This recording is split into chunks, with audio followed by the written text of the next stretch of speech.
Hello, hello, hello. Welcome back to the Bedtime Stories or Bedtime Stories, where I read books chapter by chapter and then I give my personal commentation. I hope this sounds good. I have my headsets here, and I don't really want to wear them, not while I'm on screen. But I hope this is good and you can hear me well. So, we're going to be reviewing chapter 11 of A Lady and the Savage. There will be a clearer picture of the book right about here when I edit it. Okay, so, child, let me tell you something. With me getting into this book, I couldn't stop at chapter 11. I will honestly say I read ahead to 12, 13, and part of 14 because, my God, some things go down in chapter 11 and you just can't stop. I'm telling you, go get this book because, woo, child. I don't know if this bedtime story is going to be just one chapter. It might be 11 and 12. Okay, but we'll see. Now, of course, before we get into my review of chapter 11 and possibly 12, let's get into the bedtime cocktail.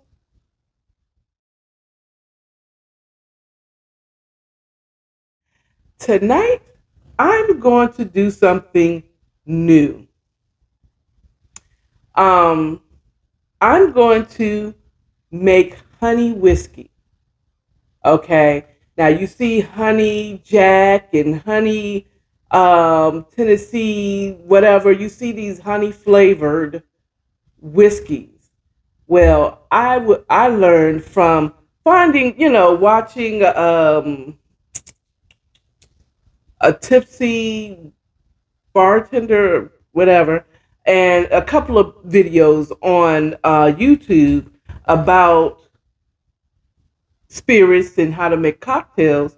And one of the things that what I can't think of the name of the guy that does it that I tend to watch pretty much outside of the tipsy bartender.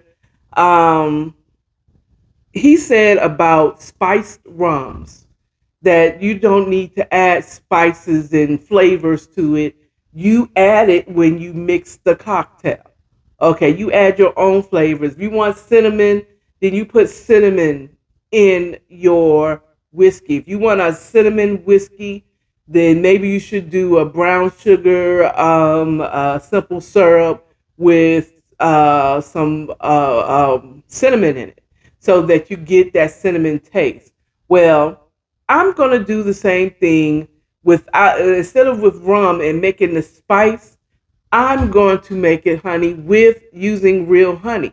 So basically, the sweetener is going to be the honey instead of a simple syrup or a liqueur.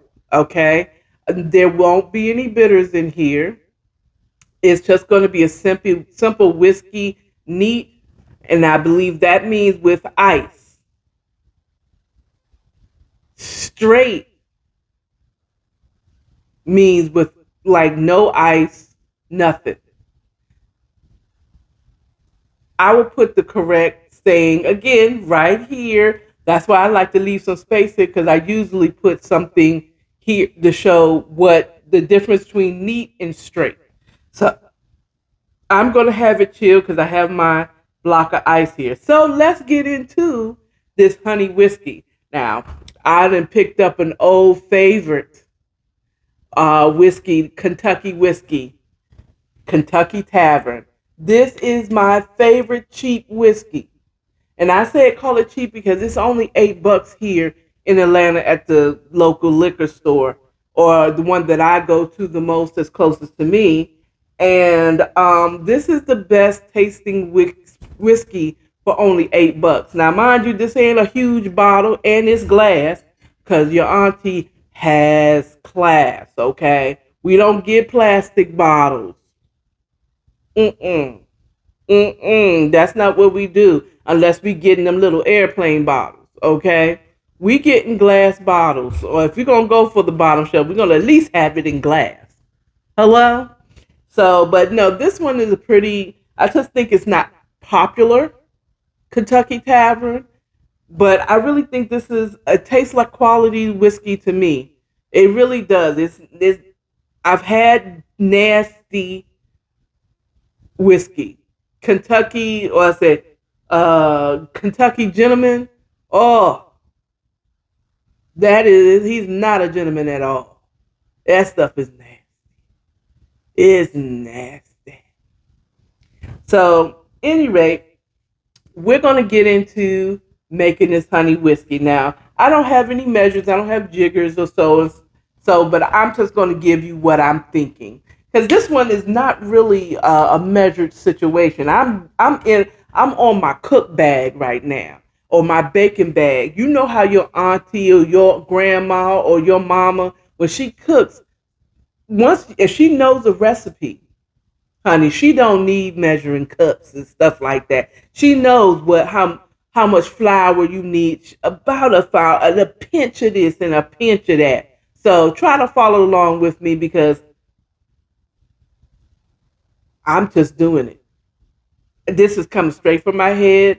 This is something that I'm making.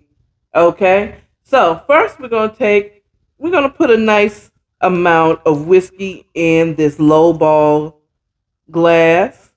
I would say that that's probably about two large shots, probably about a jigger or two. I'm gonna be sipping this whiskey, and we're gonna tell this story. We're gonna do the commentary of chapter 11. We're gonna take our time, and we're gonna sip this whiskey, and we're gonna get into this chapter 11. So I don't have no problem taking my time. Okay, now I'm gonna take some this honey I have. I got this honey. This is from a local honey um, huntery. I don't start.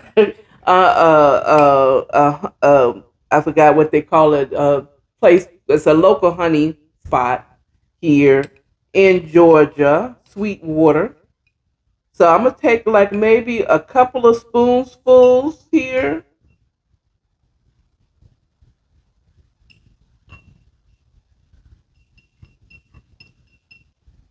Now, honey, you gotta kind of stir it in there so that it dissolves.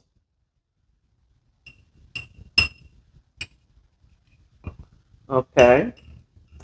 So I want to taste the honey in it. So I did about 2 bar spoons of it, and I'm just gonna stir it like this and like so until the honey mostly dissolves in the glass.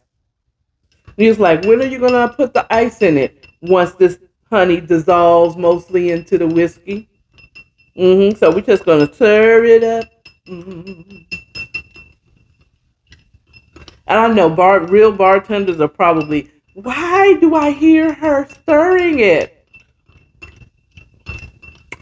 Because I'm not a professional bartender. Okay. ASMR.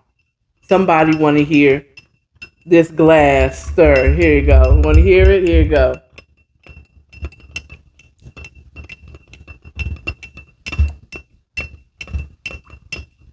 This is that wet ass whiskey. This is that wow.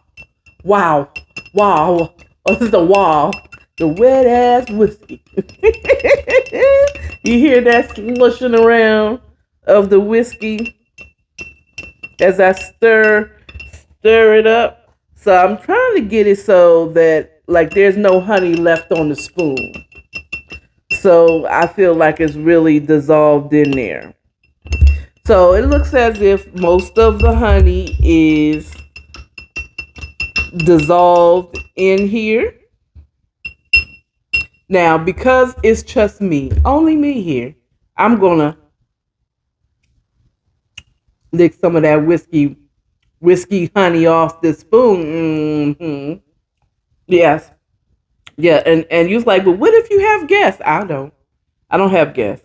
And the guests that I've had in my home, they don't drink. Or they didn't drink here.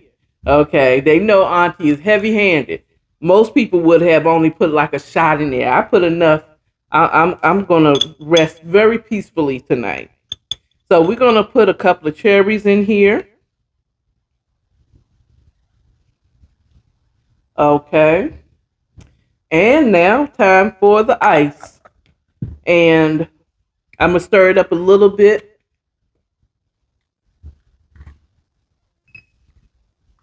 with the ice in here, just to chill it just a little. I'm not doing a long stir because we're not trying to blend the honey in it.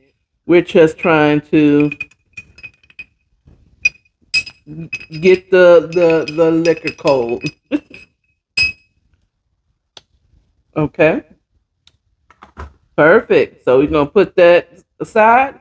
Honey whiskey with cherries. Mm-hmm. Honey whiskey.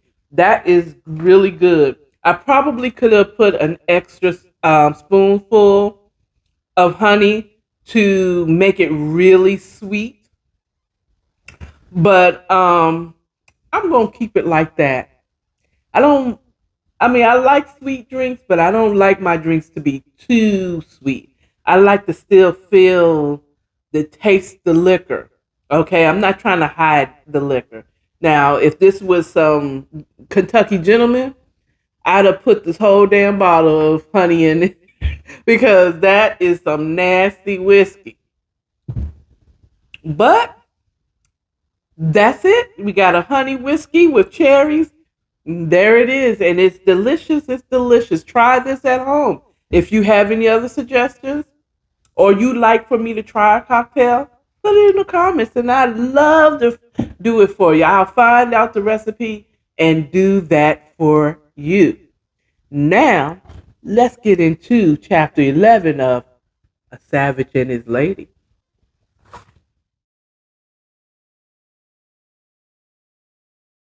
Okay, child.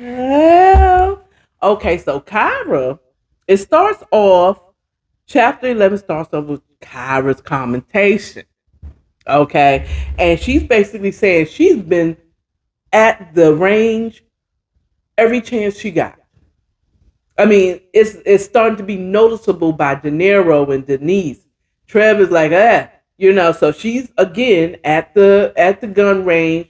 She's getting good at shooting, child. Yes, she is. She's a hot shot right now.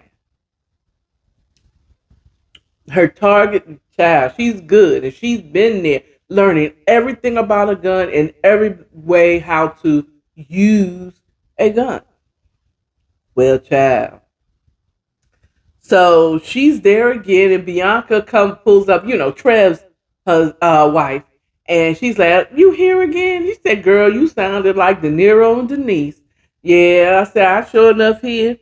I'm about to get out of here now, though." So she heads out to her car.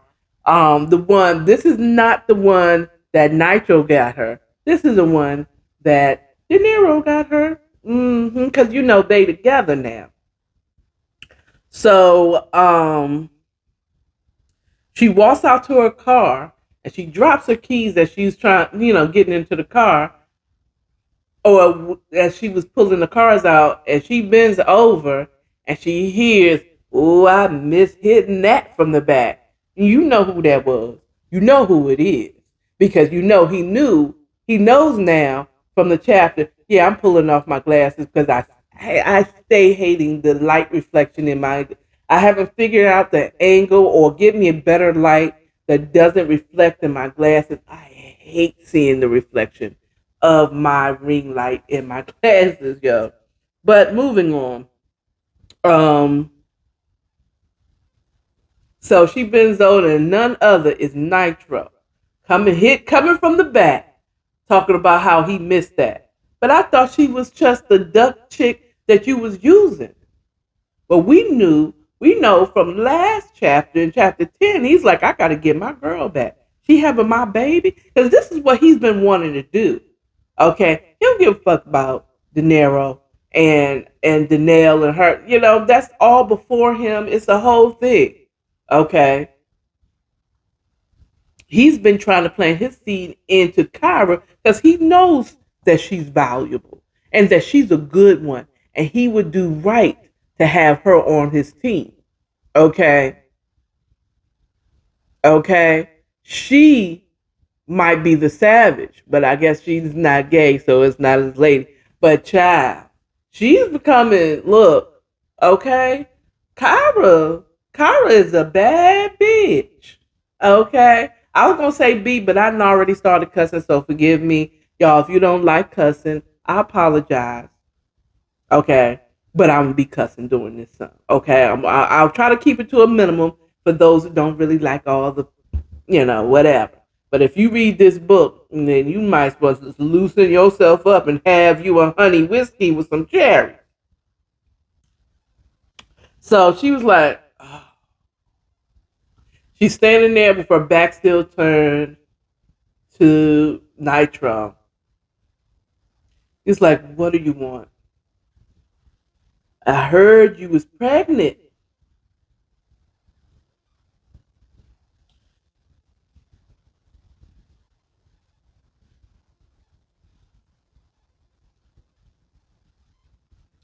He didn't say he heard he was pregnant.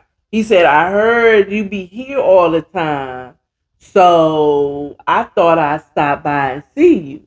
Then he said, I heard you was pregnant, girl, and with my seed. Nonetheless, he's like,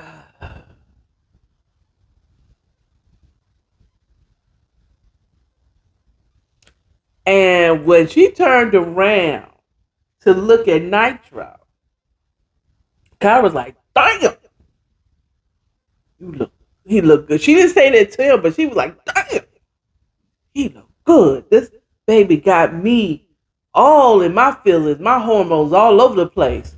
She's like, that baby wants her to be with his daddy. She's turned on. The Nitro must have looked good. Can't imagine who Nitro would be. It could be. I know he's retired, but Terrence Howard seems to be the right one for this one. I see Nitro as a light skinned dude. Mm-hmm. And the characters that Terrence Howard plays, he seems like he would be a perfect Nitro, a perfect little asshole. Okay, a perfect asshole, but look good. And Terrence Howard can look really good, depending on his role. He's a handsome, light skinned brother. Okay. Um, if I were to say De Niro, we'll come to De Niro when we get to his commentary. But she was like, damn, he looked good. And he's like, so are you pregnant? He's like, yeah, I'm pregnant. So when were you going to tell me that I was going to be pregnant? You trying to keep this baby from me like you did De Niro? And she's feeling some type of way. She, like he's like, you was just going to keep this baby from me? I mean, I know how you are. You did the same thing to De Niro. You kept it, but you ain't going to keep my baby from me. She was like, whatever. So he kind of stepped towards her and to touch her stomach. And as he was reaching for her, she slapped his hand out of the way, like, oh, I can't touch my baby. You trying to keep me from my baby like you did to Nero. He was really drilling that shit in. Okay. And she's feeling bad. And I'm gonna tell you why she's feeling. She doesn't understand why she feels bad because he's putting her on a fucking guilt trip, my nigga. Okay, that's why.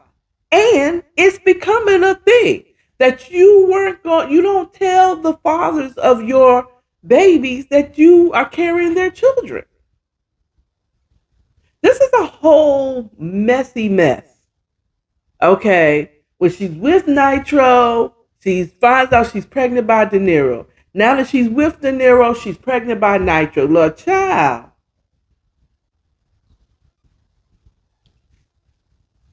I don't know if I was you. If I was her, I would not have carried this baby out. Not by a nigga that put his hands on me and then told me that I was just some duck chick that he was using. I wouldn't have had that baby. That baby would have been aborted faster than fast, unless if for some reason didn't. Now, I see that she's like, well, it's not fair. I can't just let. Yes, you can. You can kill the mess. You know what I'm saying? But then we wouldn't have this book and all the messy mess that's about to go down. So he reached for it. He said, "You're not gonna let me touch your stomach." He was like, "You gonna keep me from my baby?" He gives her the guilt trip. She's like, "Fine." Then he touches her belly and the baby kicks. He said, "Oh, she slipped up and mentioned that she was having a boy." That took Nitro over the moon with excitement because she's not just having a baby, she's having his son. And if you know anything about men having your boy, that puts you really in a high category. You having another little him. You know what I'm saying? And so he's like, "Oh, for sure. You might as well don't even try. You ain't gonna never keep me from my boy. Not you having my boy?" Child. So she's like, yeah, he lets her touch it, whatever. And he's like, "Okay, I gotta go. I'm with De Niro, whatever. I'm out of here." So she finally leaves. And now she's feeling really guilty because she's had this interaction with Nitro. She's going back and forth and trying to decide if she's going to tell De Niro. She feels like if she told De Niro that he showed up there, he was going to be pissed. How she felt, she kind of felt like he should be pissed with him because she had that conversation with her. I mean, she'd be pissed with her. And I don't understand that. This man showed up. Tell him. But she decides not to tell De Niro. She tries to call him. He doesn't answer. She calls him again after she contacts his sister Denise and said, "Girl, I'm hungry." Okay. No, she didn't say that. She said, "Bitch, I'm hungry." It said, "Tell me something I don't know. Where you want to go?" You say, "Where you want to eat?" It's like, Denise was like, what you're not going to do is have me cussing me out because I want Chinese and you want McDonald's or whatever. So she's like, "You choose." She said, "I could do some chimichangas. Well, let's go to El Morocco, okay, and or Maracas, Las Maracas. I think that's where it was. They went is the name of the place." And she said, "Come pick me." I said, "I'm on my way to." So Kyra's on her way to go pick up Denise. She's still going back and forth if she even should tell Denise about the fact of her interaction. And at the end of it, she decided to keep her mouth shut. Don't tell nothing. I won't start no ish. I won't be no ish. Okay? Because there's no need to really tell him. I feel with as much closed mouthness that Kyra has been doing since the beginning of this book, she needs to be open, very open with De Niro, so he knows what's going on. Okay, she needs to get it off her chest anyway. She's gonna slip up, and something's gonna happen, and we're gonna find out what happens. Okay. So that's the end of her commentary. Let's go on into De Niro's. The next one is De Niro's. He is meeting up with a person with King to King's person who's going to be producing the counterfeit money and the fake drugs. Pharmaceuticals for him, not drugs. Pharmaceuticals, okay? For his pharmaceuticals business, but it's not real because he's trying to set up Nitro. Okay. So he's going to meet him and he's getting fresh to death like $1,000,000. Okay. And he's looking good, making sure he's clean, fresh and so clean, and he is. So he calls his boy, David, I believe it's David. He said, I'm ready. He said, okay, I'm going to meet you there. So they head to a strip club called Fantasy. Now, remember, in the last chapter, Nitro had a chick that's a dancer, a stripper, okay? And he set a plan in motion with her, okay? I guess he's going to get something. I don't know how Nitro kind of knows. He said when he comes, if he falls for it, if he comes through, do your thing. Do your thing, baby. Do your thing. So she was like, bet. Okay. Now, she was a little too excited. Now, mind you, I got to tell you that as I come. I'm not going to tell you right now. So they go to the strip club, and David is like, yo, I've never been to a strip club in the daytime with this many cars in here. You sure you want to go in there? Okay. He's thinking about Kyra. So Kyra's going, okay, you get involved and stuff. All right. So he said, boy, stop. Come on. So, I mean, De Niro was like, boy, come on. So they go inside and they go to a booth and a young lady greets them when they sat down. Hi, welcome to Fantasy. Anything I can help you with? And it's like, yeah. And they ordered a bottle, blah, blah, blah. And he's like, that girl looks familiar. I'm telling you, Nashville, according to this author, is a small little old town.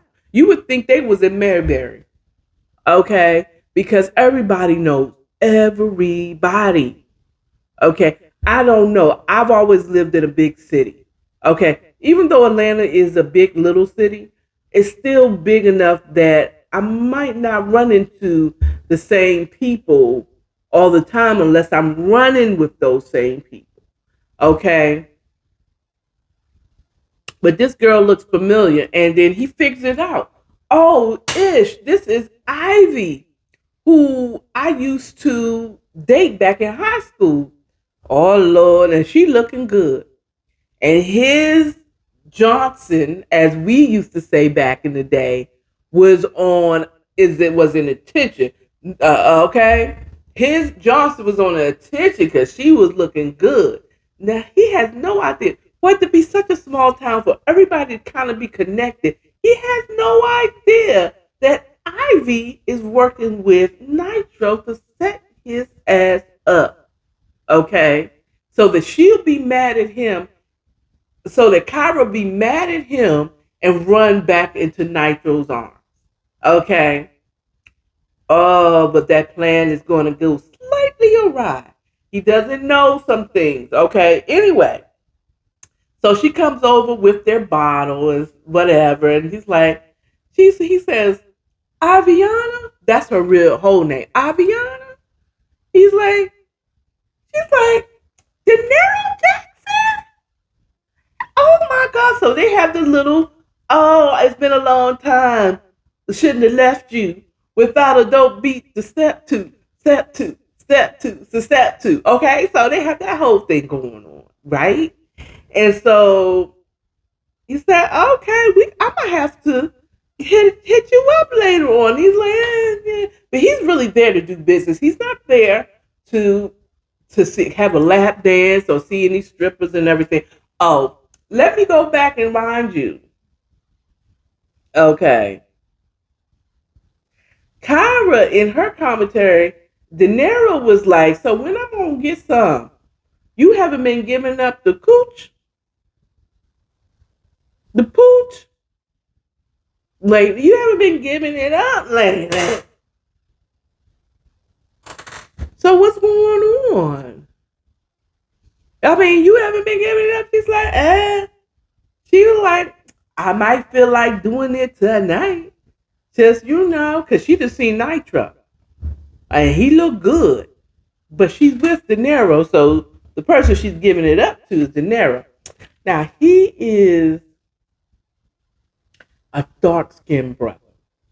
They have Haitian background, according to Denise, unless she has a different father for some reason. So they dark. Let's see. What's a good dark-skinned drug dealer? Mm. I can't think of anyone. If y'all have ever seen Queen Sugar, I don't know what that man's name is. Oh, I think he was the same dude in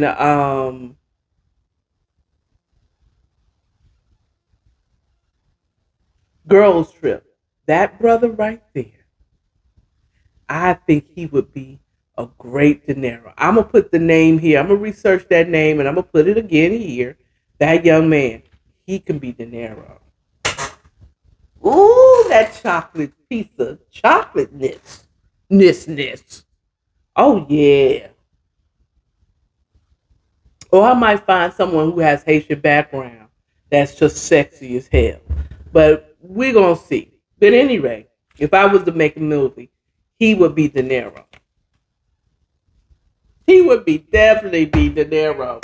Okay. Oh. Or we could do Michael B. Jordan, but he's gonna have to get a really deep tan. Okay, because he was in The Wire, so he has previous acting in a drug type of situation, or if I'm sorry, a street pharmaceuticalism. Okay, moving on. So, he's there, and he didn't recognize his ex girlfriend from back in the day, and she's probably giving him special treatment. You know how it is. Hey. So he's like, when she brings the bottles, she's like, "Oh, you could tell your boss that we're here and we're available for him." He said, "Okay, I want you." So she goes, let her boss know that they're there because they're there to do business. And he comes and says, "Give him 10 minutes. He has to do some things, and he'll be right with you." So after he wrapped up some things, he comes out and said, "Hey, I'm sorry, I had to tie up some loose ends. Um, Come on back to the office." So they go back there. He describes it as like a sex dungeon or a pimp pad.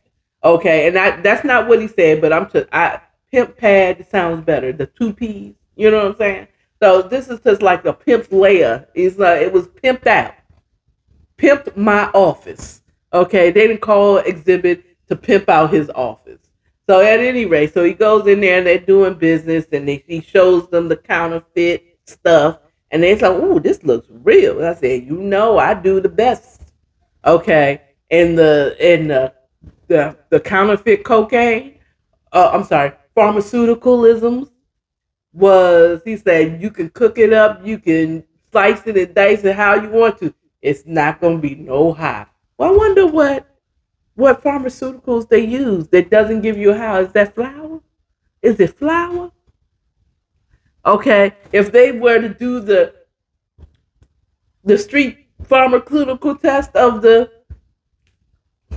I never done it. I have no idea what that is. Will my tongue get numb? I don't know. I have never touched white stuff except for sugar and flour. And that white sauce. When you go to the Greek and you get a gyro, that white sauce is amazing. Maybe that's cracking there. But I don't feel numb. I heard it numbs you or whatever. Anyway, going on. So they tested, everything is great. They do their business. They were there for about 2 hours. He said, "It's 2 hours. I gotta go, yo." He's like, I guess they were turning up. They been drinking honey whiskey, watching the girls dance and laugh and joke, whatever the guys. I've been to a strip club or two, but never for business. So I'm assuming they're having a good time. They like to see the girls with their jiggles out. Now I'm telling you, I got that one from oh Well, I can't think of his name. I can see his face right now. CeeLo Green. And I was just watching the Cool Breeze video. Oh, I don't know where I was when that came out, but I love that Cool Breeze song. Okay. But anyway, moving on. And watching the jiggles and everything jiggling and wiggling in there. And they was talking and laughing and drinking it up. And he was like, he recognized it was 2 hours. It's like, I gotta go, child. I got stuff to do. Well, no, he didn't say child because he's not a lady. But he said, dude, I gotta go. You know how y'all gonna do. I don't know. Y'all slapped the five and y'all did your piece, the hug. You know how y'all do. And so as they're leaving this long hallway, and that's he specified that it was a long hallway. He felt someone grab his hand, and you know who that was. That was Ivy, Poison Ivy. Okay, and David looked back. He said, "I'll beat you in a minute." He said, "Oh." Okay. He's like, so he goes in the room with Poison Ivy. I'm gonna call her Poison Ivy. And she starts feeling and doing her thing. It's like, since I seen you, it just brought up old feelings and I'm just hot and bothered. You know how we do, child. We turn it on. Okay, and he got turned all the way on. And he tried to resist. He did. He did try to resist. He said, "Nah, I got a girl." And so she grabbed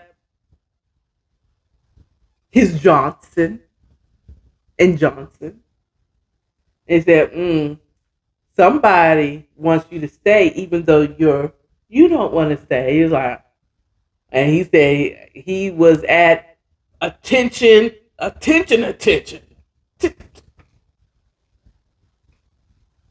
You know what I'm saying? He was at a hard attention.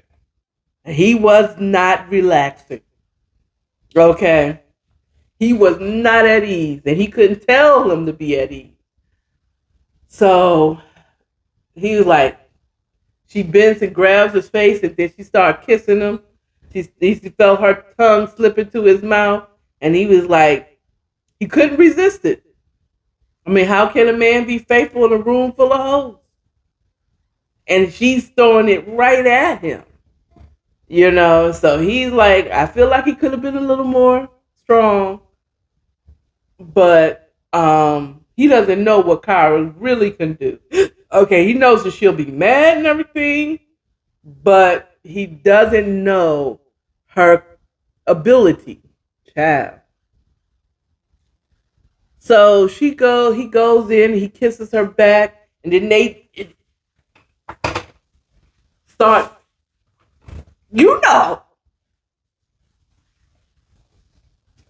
and she started unbuckling his pants, unzipping, and here goes Johnson and Johnson.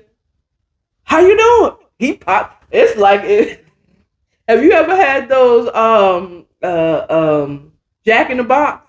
Well, basically that's what happened. When she unbuckled and unzipping his pants, boop, he popped right out. Like she doon doon doon doon doon doon doon doon doon doon boop. That's what he did. His Johnson and Johnson. Okay. So he's like, okay, well, I can't deny this because she really is. He's not saying, he's like, so he went all the way in. Okay, he hit that from the side to the front to the back. Oh, child. Okay, because when it popped up, she's like, oh my. And she went down and gave him the Gok 3000, which meant, ladies, okay, see, this is bedtime stories and this is for adults only. If you're a child, you should not be on this channel, or at least not watching this. When you real good and you go down there, give him the Gok 3000, okay? You know what I mean. And if you don't know what I mean, ask somebody. Because I ain't going to tell you on this channel. Okay. And it's real good. He can't help but find out where the other entry points of your body on the southern region is like. So it was just a matter of time. He was gonna He was going to hide the sausage in the south part of her body. Okay. So he said, bend over. He said, it's like, as she was really trying to impress him because she said, F this couch. She bend over and touched the toes. Get low, get low. Okay. She was like Little John, and in her head, it must have been bend over, touch the toes. Okay. She touched her ankles. Oh, that is very impressive, young ladies. If you are 21 or above, or 18 above, you're an adult. Okay. You want to impress a man, grab your ankles, standing up, and don't fall back. And throw it back. Okay? Okay? Okay? Okay? Now, that's if you just want to impress him in the bedroom. This does not make him fall in love with you. Okay? But, okay, you understand? And this is exactly what Ivy was doing to him. That's why I call her Poison Ivy. Now, David said, now, mind you, let's go back to when they first arrived and he recognized it was Ivy and everything. David told him, ain't something not right about that girl. She looks like problems. She looks like issues. You don't want to get involved with that chick. And he, De Niro was like, come on, man. But she's just the ex. There ain't nothing going on here. He's like, all right. Kyra's going to snatch both of you. Mm-hmm. We getting to that part. So they go to, so of course he hit it and his phone started ringing right when he got in his, he was like this. And he wasn't doing that with his hand. Just understand what I'm saying. Okay. And he get a call. He looks at, he's in mid-stroke. And he's like, picks up his phone, like, he sees his assistant saying, man, he ignores the call. He continues. Okay, he gets another call. He keeps getting calls. And he doesn't even try to answer the phone. It just kept calling whoever he's assuming that it was his sister, constantly calling. And he's like, right when he was about to bust a bus, he finally says, and what, man? Why are you calling me? All the time he said, and all he hears is his sister's voice saying, Kyra got shot. He's like, what? Yeah. While you was giving Ivy an applause from the back, your girl just got shot. So he's like, he's like, oh my God. So he just skeeted in her. And De Niro is apparently very fertile. Okay. He just shot up the club. If you don't know what it is, ask somebody. He just shot up the club. In this chick. And the way people getting pregnant in this book, who knows? Ivy might end up pregnant. Okay. But anyway, we'll move on. We haven't seen nothing like that coming along. So he runs out there pulling his pants up, got to get himself together. He said, where's she at? She's at Vanderbilt Hospital, whatever. So he rushes. He's going. He said he must have done 100 trying to get to the hospital. So he gets there. He finds her. He runs to the room. His sister meets him, hugs him. How's she doing? Is the baby okay? And this is not even his child, or so he thinks. This is not even his child. He's asking about the baby. This is honorable. And he's like, he's getting the lowdown of what happened. Denise is telling him it was that girl. That was it. No, not this girl. It was that bitch Tori. Yeah. She's like, it was a black BMW. They pulled up and then she rolled down and she said something to her and pop, pop, and she shot her. Right?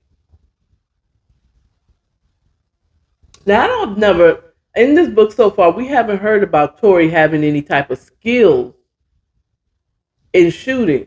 Because come to find out, the only injury she incurred was a shot in the shoulder, went straight through, and a graze on her thigh. Okay. But no vital organs or anything happened.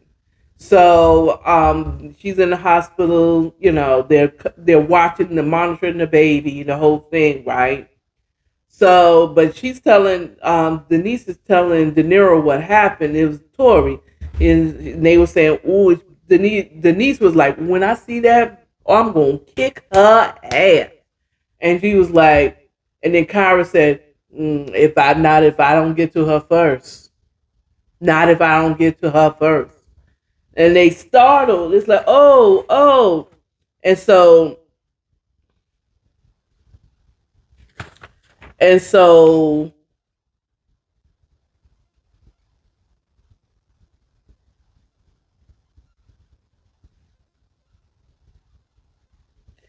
that is actually, I didn't went into chapter 12, so I might as well go ahead and say, so he runs out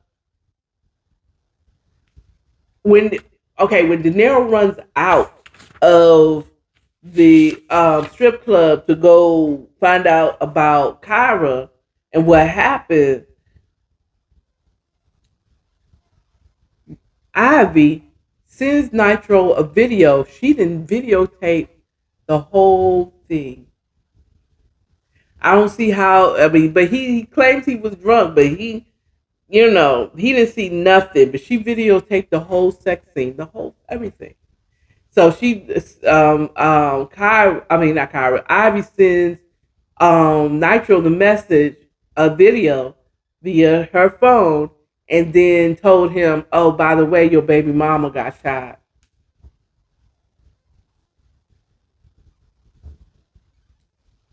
So, and that's where we end on chapter 11. Now, let's go into chapter 12 because I didn't went all the way into the fact that Kyra is now in the hospital. Kyra gives her commentary of what she saw and what she heard, and that she came into the hospital. Then De Niro comes in,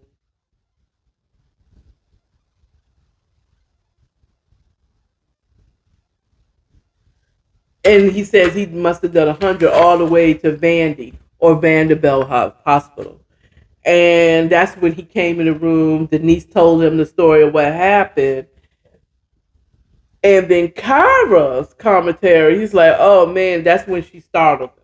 Then Kyra comes in. Now, this is chapter 12.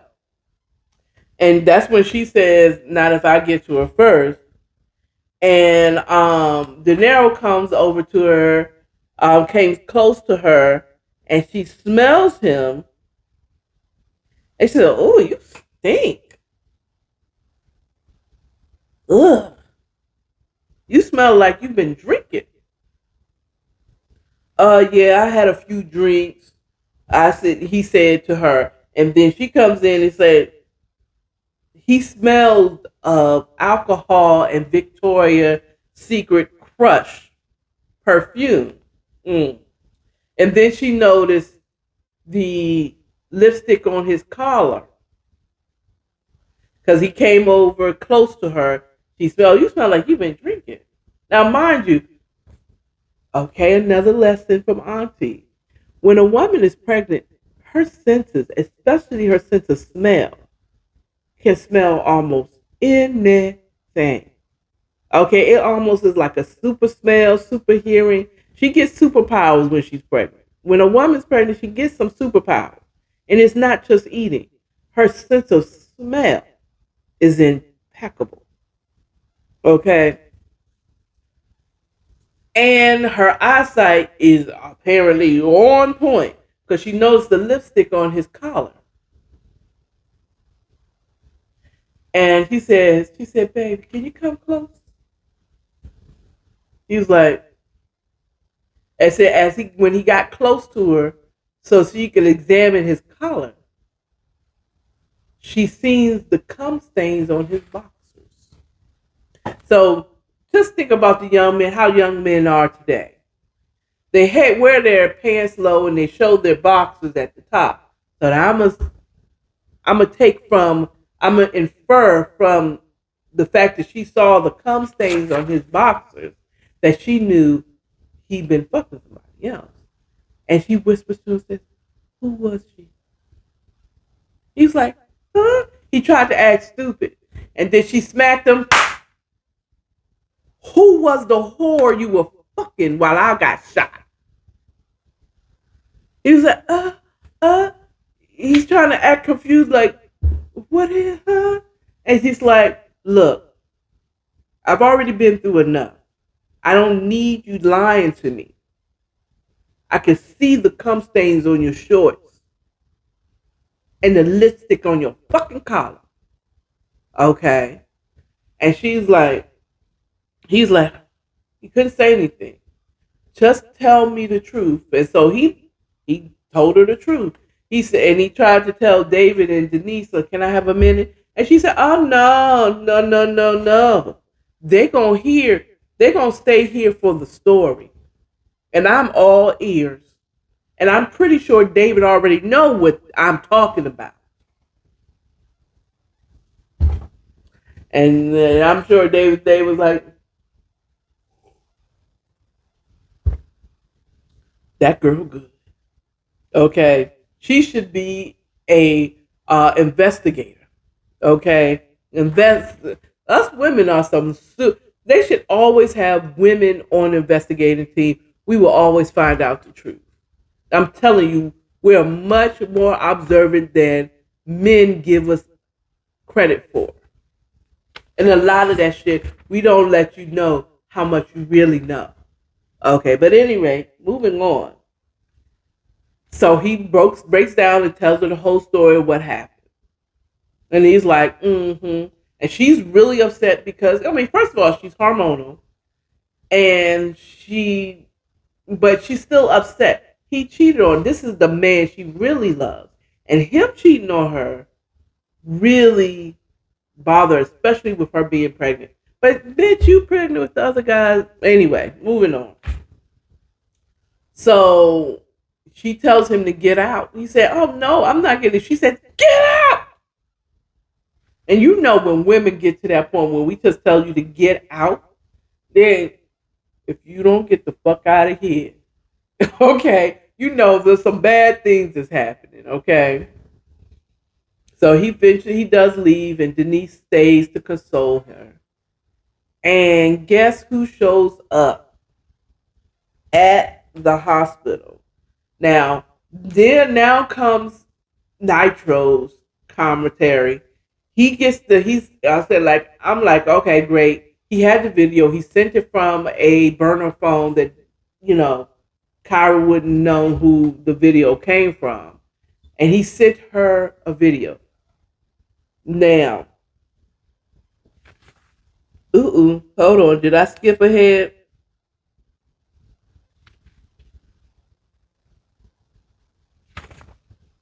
I did skip ahead. Okay, no. So Nitro comes in and he gets the video. He said, I ain't tripping about the video, what I saw. Because, Ivy to him doesn't mean it. He's just a little thing that she hits off and she's kind of like his bottom bitch. You know what I'm saying? But he don't really care about her like that. But he was concerned about what he saw. What you mean my baby mama got shot? He ran out of here panicking because he said his baby mama, Kyra, his girl, got shot and she's pregnant. And he's like, word? Oh, did you hear what hospital they're going to? I think he said something about Vanderbilt. So Nitro heads over there. So he goes, this is like, first of all, Nitro, you need to slow your ass down. Okay. You don't know who's at that hospital. Okay. But he is not totally stupid. He waits in the parking lot. He saw De Niro leave. And then he went into the hospital. He didn't expect Denise to be there.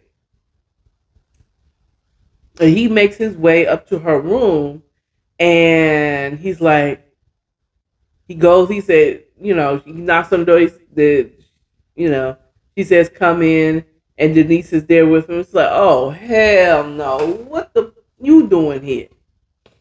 I've come to check on the baby. I come to check on you, Kyra. I'll check on Kyra and my baby. And it's like, how you know about the baby? Did you tell him about the baby? She's looking at him. Oh shit, Denise ain't having it. She's so pissed that Nitro knows about the baby. Okay. I said, you see, Kyra's like, yo, chill, Denise. He said, nah, you and my brother and y'all games y'all playing. So I'm tired of both of y'all. I said, you sitting up here mad at him for this, but then you've been cavorting with the enemy because at this point, Nitro is the enemy. This man has put his hands on Kyra. De Niro and Kyra finally a couple. She finds out she's pregnant by Nitro. De Niro decides to stick around. Okay? And you're cavorting with the one that he's trying to take out. Denise didn't have nothing to say. You know what? I'm out. I'm so out. She was pissed when she found out that Nitro knew. So, they have the heart to heart.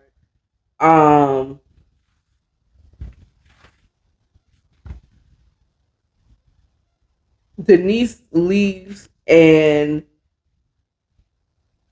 Nitro says that I can't even tell her about the video. Okay. Because if I tell her about the video, she'll know I had something to do with it. So he has to keep his mouth shut now. Now, mind you, rewind back to Kyra's conversation. While Denise was consoling her, she gets the video. But she already knows. But this is why I say stay open and tell the truth when you have the opportunity. Because he told her the whole story and what happened, her getting a video was just kind of like a cherry on the top of a shitty sundae. But at least she heard the story first from De Niro, and then she didn't just get some out of the blue picture, a video of him having sex with Ivy. You know what I'm saying? So she doesn't know who sent it, but this is upsetting. This is upsetting to her. So Nitro, he does what he does. He comes in, he sees the baby. And he doesn't see the baby because she hasn't had the baby, but he's like, he touches her belly, said, can you move for daddy like you did last time? And it's like, whatever. Kyra makes it very clear that she's with De Niro. And ain't nothing coming of it. Okay, period. And so it's like, yeah, I still want. She makes it clear that she's still with De Niro and nothing is going to come of them two. So then we go into De Niro's conversation where,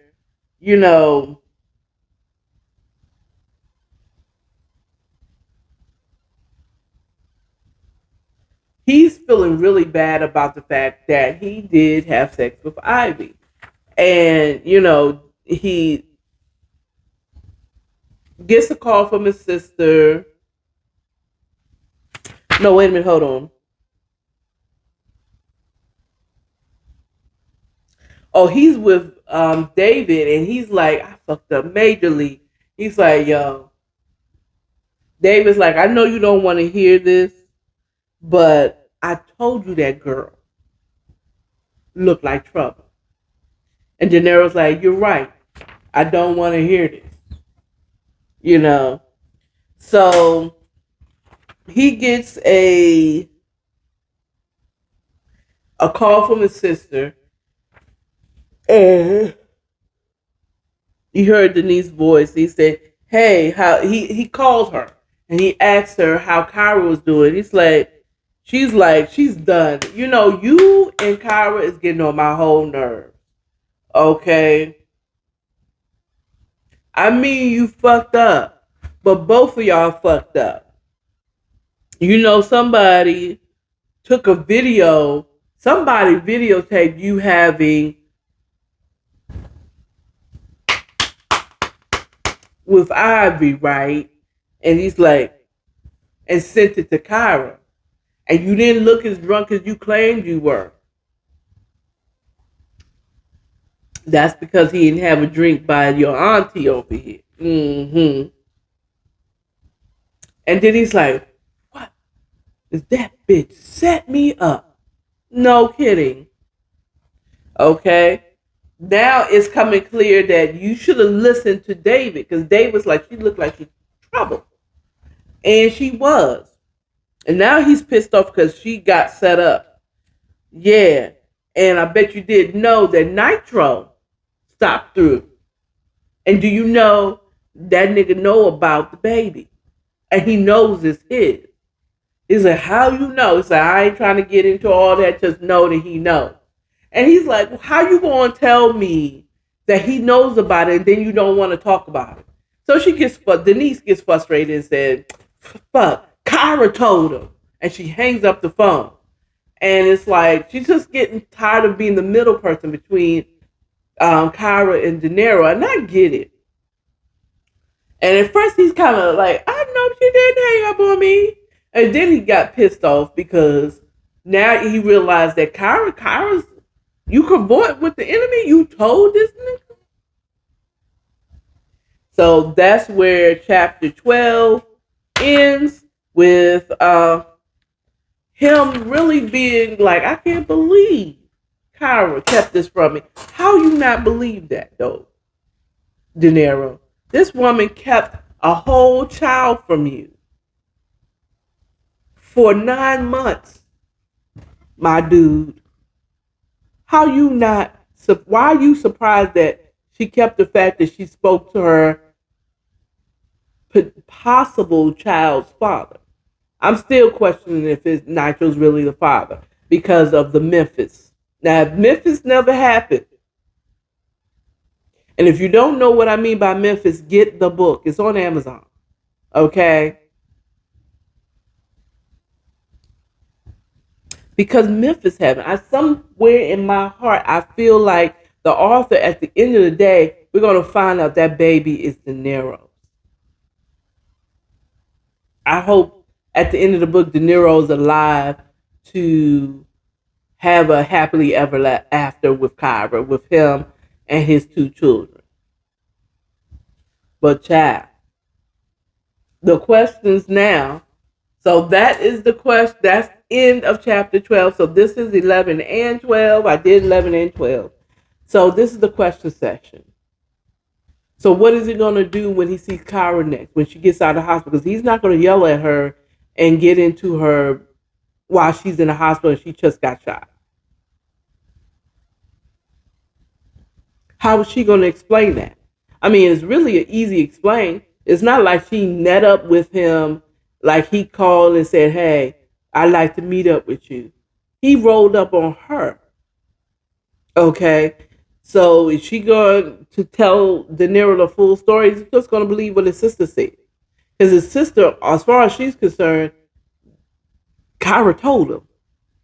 And she did, but it's not like she met up with him and she's cavorting with the enemy. The enemy pulled up on her. So is she going to tell that full story? Will De Niro accept that? And because we know who shot her, which was Tori, what's going to happen to Tori? Is Kyra, De Niro, or Nitro going to get to her first? That's I already told you. I already read ahead to chapter 13 and a little bit of 14, so I know what the story is. But that's the question now that if, when you get the book, you ask yourself, how's she going? How? What's going to happen to Tori? I know what's going to happen to Tori. But now, what's going to happen to De Niro? Or no, correction, or Nitro. Somehow I feel like De Niro is going to get to Nitro first. Of course. He's going to get to Nitro first. So, right now, that's all the questions I had. This was an extra long video because I almost read the rest of this book, child, because it's getting juicy and the ish is hitting a fan, child. Okay. And this is still only halfway through the book. How more salacious can this book be?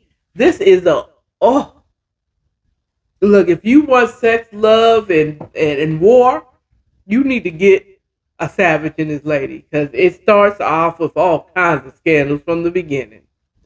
So, at any rate, that's all I have for you all. You all have a wonderful evening. And thank you for watching, those of you who watched.